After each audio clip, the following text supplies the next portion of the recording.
Hello, we are Team Emers, and we are presenting on our project of teleoperating a robotic hand with electromagnetics. So our group is Minka Wong, Cameron Tressler, myself, Guthrie Tabios, Jianwei Liu, and Christian Foreman. And Christian and I will be taking on this presentation. So for some background, our group was interested in how electromagnets could be used for a wide range of tasks, and one of these tasks that we were especially interested in was robotic manipulation and teleoperation. So robotics already has a large range of applications, and we thought these could be improved with haptic feedback for users, specifically electromagnets. So we wanted to make this control as intuitive as possible with feedback. So for our component diagram, we have two separate systems that kind of make up our project. One is the control of the robotic arm. So on a laptop, we are running Robot Operating System to control Snackbot, a robot that we've obtained from another group at the University of Michigan. And this laptop uses a Leap Motion camera and their library to track a user's hand and control the robotic arm just like it's their own arm. Then separately, Arduino Uno powers the electromagnetic and haptic feedback side of the robot. So analog input from force sensors controls the PWM of an H-bridge that we have, and this powers the electromagnetics. So on the left, you can see the glove that we've developed. It has one electromagnet on the index finger of user so they can grip objects or close their fingers and experience pulses from this electromagnet.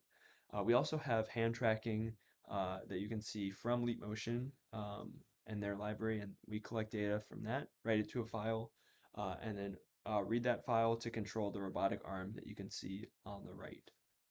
This robotic arm has force sensors that you can also see that are wired up and on the end effector that allows us to detect how much force is being applied. So here in this video demonstration, you can see one of our team members, Guthrie, controlling the robotic arm with his hand.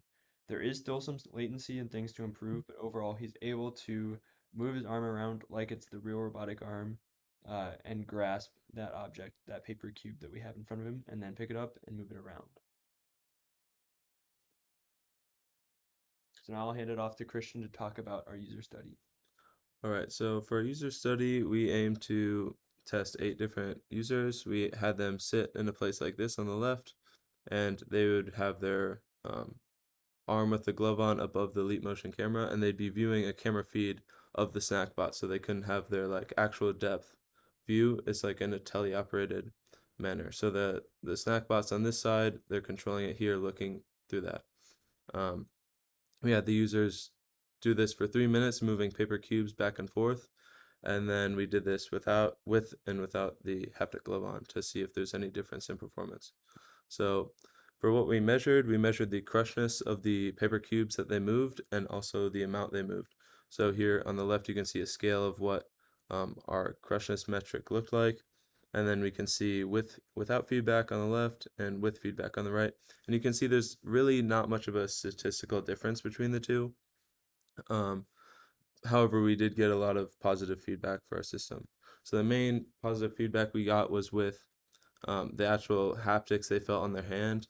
When you're looking at our system through the camera, it's hard to tell if the gripper is actually touching the cube and making contact. So getting that force on your hand really helps them. And then we also heard that like the mapping of the movement with the arm was pretty solid and responsive. However, the responsiveness of the gripper was pretty slow. Sometimes it would take a few seconds for the gripper to actually move. And then the other feedback we heard was that it would be more realistic if the haptics matched like holding something. So instead of vibrating the fingers, actually putting force on your fingertips.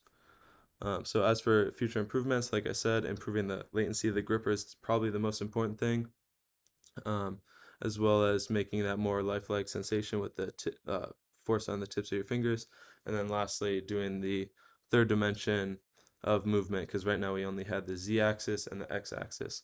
So adding the y-axis would add more applications for our project. And that's all. Thank you for watching. Have a nice day.